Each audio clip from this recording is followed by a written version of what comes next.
Welcome back to the channel. Today we are attending a local cup here in the Trondheim region, and it's the perfect way to kick off the fall season. The competition was last Saturday, and on Friday evening Paul and I were on our way. Alright. Da er vi klar til tur. Da er vi klar til tur. Steinkjer, here we come. Saturday morning was beautiful and calm. The competition area started on the beach to the right and followed this side of the strait as far up as anyone could bother to swim. As the area had a rather uniform depth profile along the whole strait, the bridge struck out as a very lucrative hunting spot. And the start of the competition was conveniently enough at the harbour, just outside our doorstep.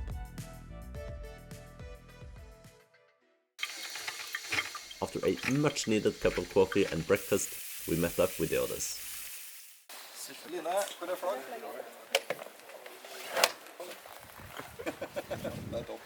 The organizers checked for the mandatory safety gear, while we made sure that the rest was working just fine. Kaffe før dykk. Høyst kontroversielt. Men ikke mye. Nei, bare liten. Men i løpet av 50 minutter så er koffeinen bort, så da Then it was go time. Lykke til.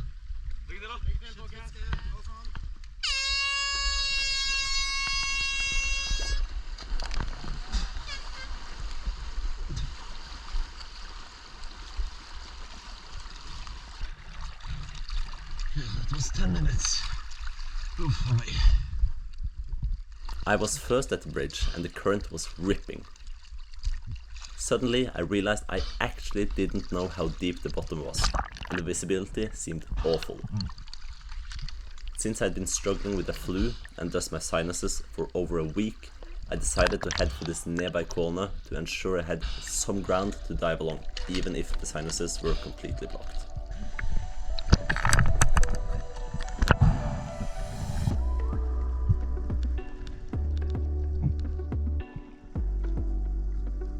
On my first time, I was very glad to have working sinuses and to see some decent visibility from around 10 meters.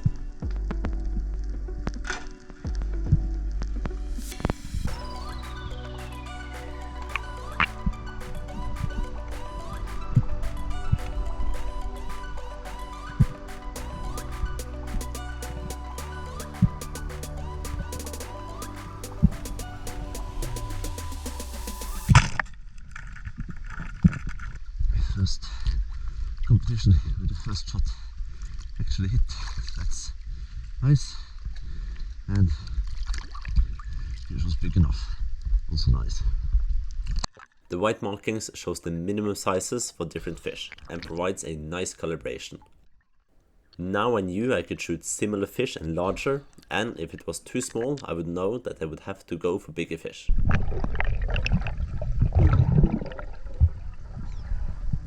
The pollux disappeared and I went a bit further out to look for some cods on the seabed instead.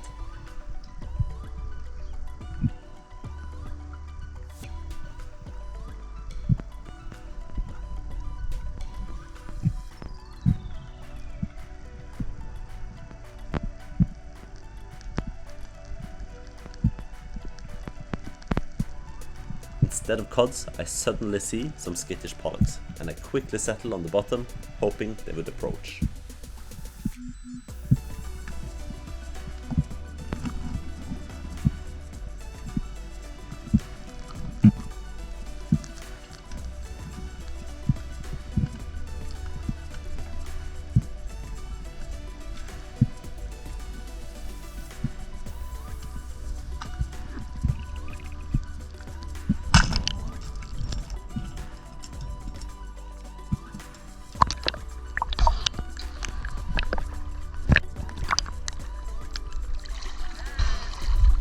Woohoo!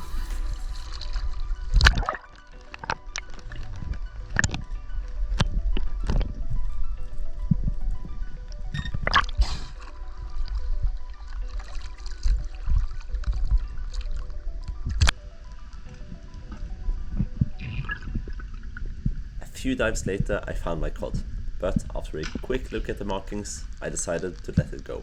It did not measure 60 centimeters. But then I got a chance at the bridge.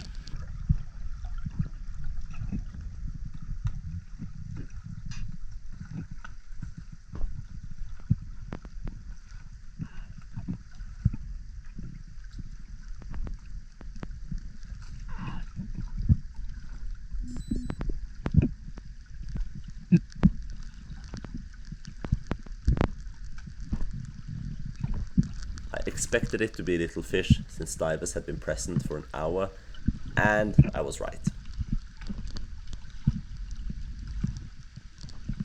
Time for some new hunting grounds.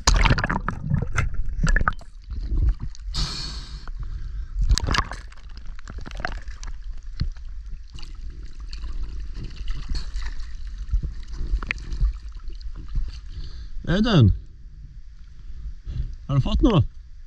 Har du fått noe? Skittfiske.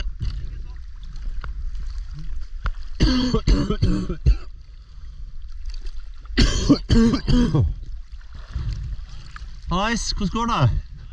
Hvordan går det? Ja. 2 små lyr. En torsk og en lyr. Lyren ganske god. Ja. Jeg har i hevelig tette byhuler. Så jeg må svømme ned med sånn halv meter i sekundet, og det bare knaker. Så... Snakkes på andre siden. Maybe this will help a bit on the sinuses.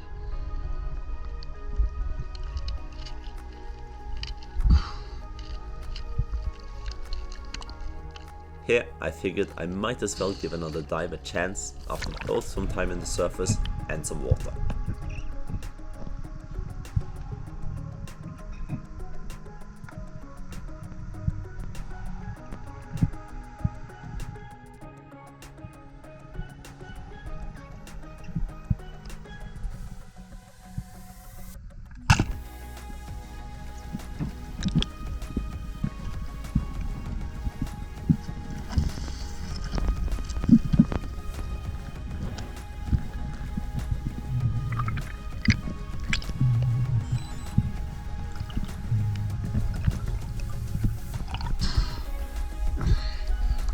Please.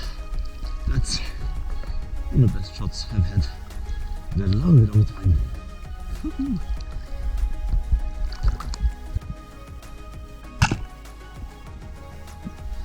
Missed out here, Paul.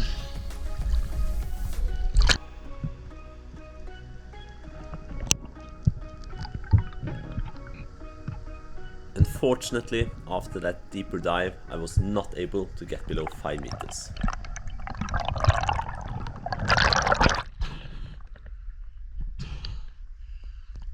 Sinus is not getting better. Fuck. But the shallows can be surprisingly good.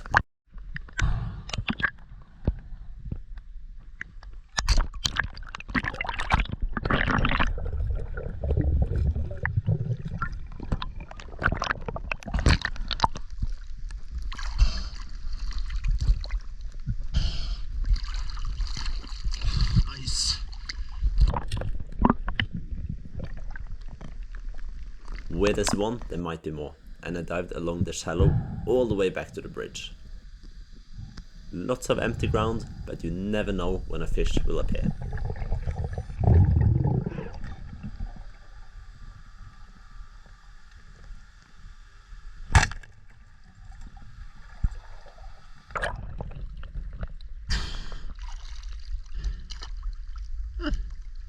Nice.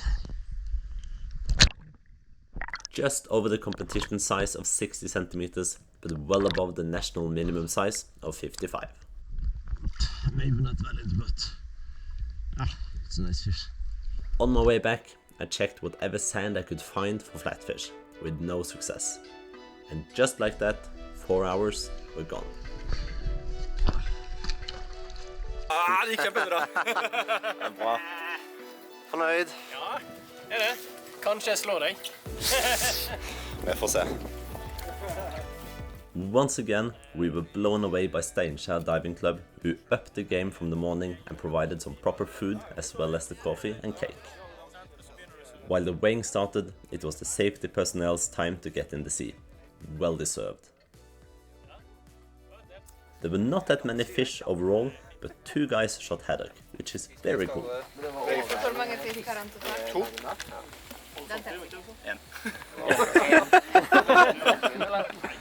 In the end, Paul did beat me for first place, by a margin of only 170 grams. The winner takes it all, and Paul got himself a new spear gun.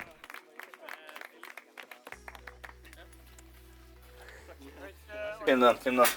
Ja. Dæven!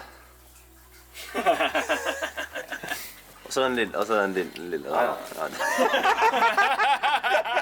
After the weighing, everyone took proper care of their own fish, accompanied with some pizza, beer and spearfishing stories. As you can see, it's a laid-back mood and laughs all around. Events like this is a great way to meet like-minded people, learn a lot, and of course, if you're lucky, fill your fridge. Thanks for watching. I'll see you next time for some halibut hunting.